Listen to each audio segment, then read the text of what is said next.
The book of Psalms, Psalm 74, a contemplation by Asaph.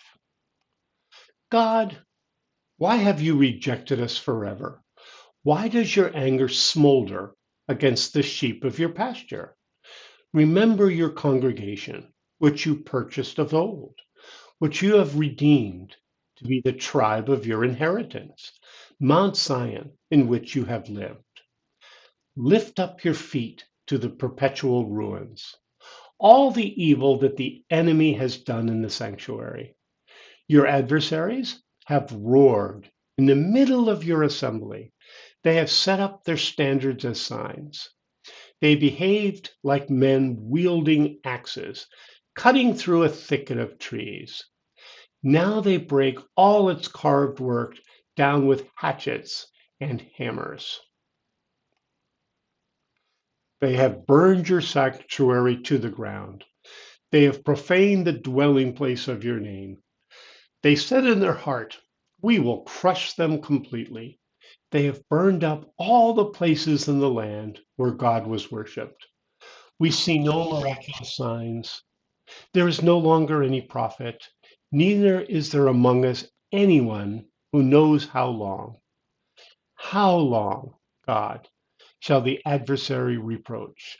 Shall the enemy blaspheme your name forever? Why do you draw back your hand, even your right hand? Take it from your chest and consume them. Yet God is my King of old, working salvation through the earth.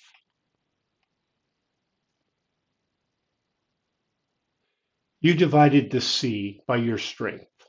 You broke the heads of the sea monsters in the waters. You broke the heads of Leviathan in pieces. You gave him as food to people and desert creatures.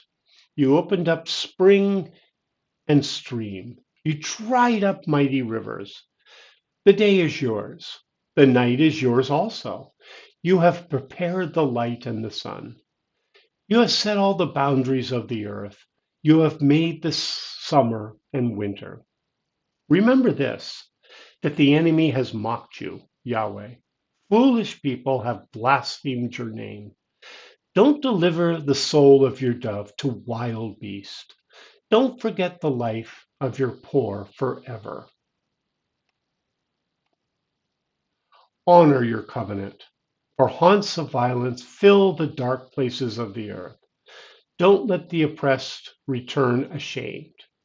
Let the poor and needy praise your name. Arise, God, plead your own case. Remember how the foolish man mocks you all day long, mocks you all day. Don't forget the voice of your adversaries. The tumult of those who rise up against you ascends continually. Psalm 74. This feeling, God, why have you rejected us forever? Why does your anger smolder against the sheep of your pasture? Well, he knows the answer. They utterly turned their backs against God, and God sent them into exile, and he predicted this. He said this would happen. They would come in and destroy your cities and take you all as plunder. This was their fault for their disobedience, and they're finally coming around to their senses. And what is so sad is they keep coming around to their senses and then doing exactly the same thing. It's frustrating to read the Old Testament.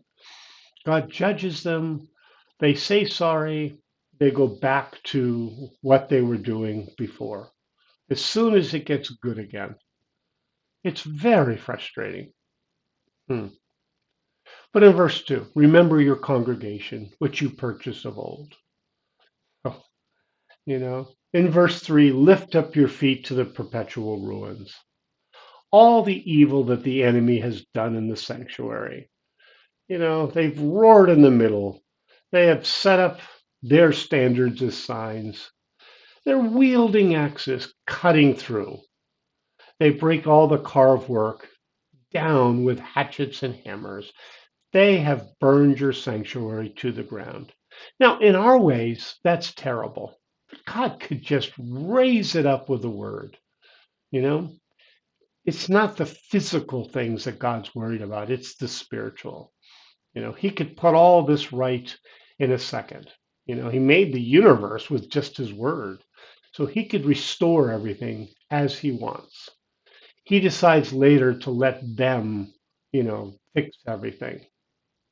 In verse 9, we see no miraculous signs. There's no longer any prophet.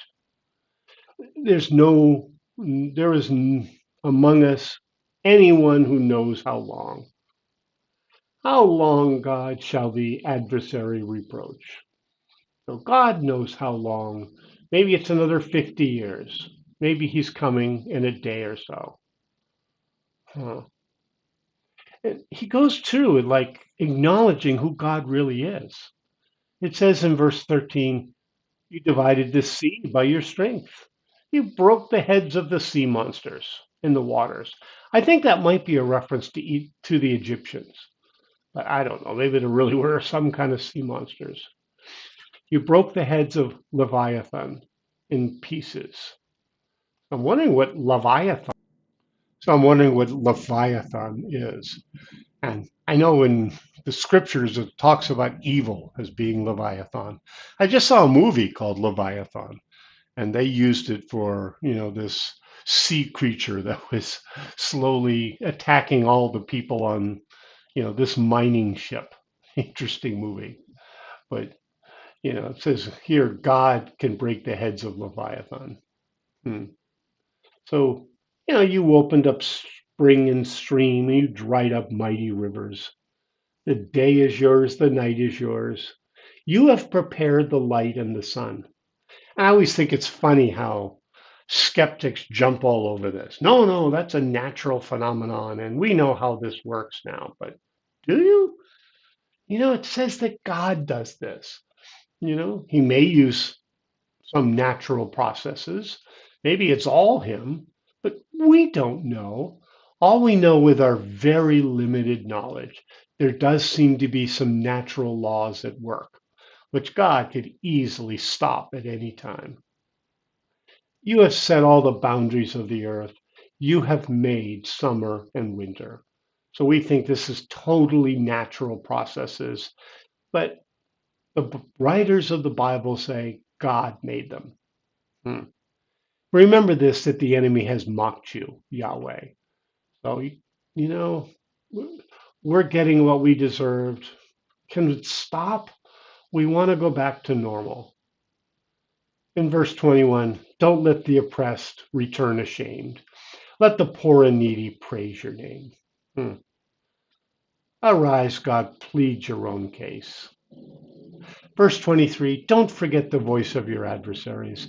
The tumult of those who rise up against you ascends continually. So this is a good psalm if you're under oppression of any kind, you know, uh, whether you deserve it or not. Please, God, arise up, take your rightful place. We know that you're the creator of heaven and earth, no matter what's going on. So God is in control. Psalm 74.